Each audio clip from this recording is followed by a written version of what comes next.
ভারতের কমিউনিস্ট পার্টির রাজ্য পরিষদের বৈঠক অনুষ্ঠিত হলো আগরতলা সিপিআইএম অফিসে।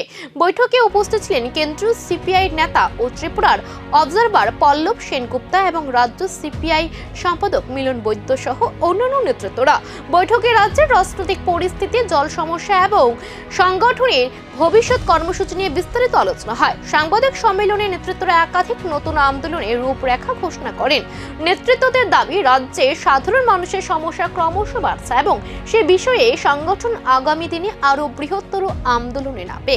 দ্রব্যমূল্য বৃদ্ধি, কর্মসংস্থান এবং জনস্বার্থ ইস্যুতে তীব্র আন্দোলনের হুঁশিয়ারি দেওয়া হয়। যে আন্দোলন হবে সারা ভারতবর্ষে 6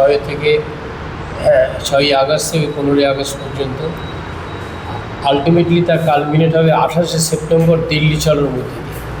28শে সেপ্টেম্বর দিল্লিতে সিপিআই এক বিশাল কেন্দ্রীয় সমাবেশ ডাক দিয়েছে এবং সেখানে আমরা আশা করছি 3 থেকে 4 লক্ষ মানুষ উপস্থিত হবে। উপস্থিত হয়ে আমাদের যে দাবি দেওয়া সেই দাবি দেওয়াগুলো দিল্লি চলো অভিযানকে সামনে রেখে কি সারা ভারতবর্ষে বিভিন্ন রাজ্যে আপনাদের এই আন্দোলন? না, এই আন্দোলন তো এক ধাপে হলো। এর পরের ধাপ হচ্ছে দিল্লি চলোর প্রস্তুতি। সেটা হচ্ছে 28শে সেপ্টেম্বর দিল্লিতে, সেই দিন মানে ভগৎ সিংয়ের জন্মদিন। কীরকম আন্দোলন হতে পারে? আন্দোলনের প্রক্রিয়াটা কি? না, দিল্লিতে যেটা হবে সেটা হবে জমায়েত। আর এখানে এক এক জায়গায় এক এক রকম। যেমন পশ্চিমবাংলায় হবে একটা পয়েন্ট থেকে আরেকটা পয়েন্ট পর্যন্ত পদযাত্রা। এইখানে আমরা পদযাত্রার কথা ভেবেছিলাম, কিন্তু আপনারা নিশ্চয়ই জানেন বর্তমান রাজ্যের আইন শৃঙ্খলা পরিস্থিতি কী। মানে এখানে তো লাল ঝান্ডা দেখলেই ষাঁড়ের মতন গুটিয়ে আসে বিজেপি।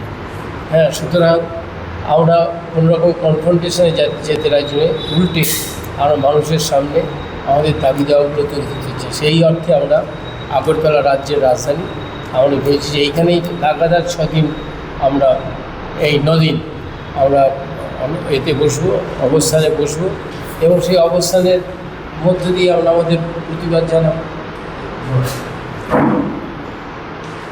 সিপিআইয়ের এই বৈঠক শুধু একটি সাংগঠনিক আলোচনা নয়, বরং রাজ্যের নতুন রাজনৈতিক উত্তাপের ইঙ্গিত।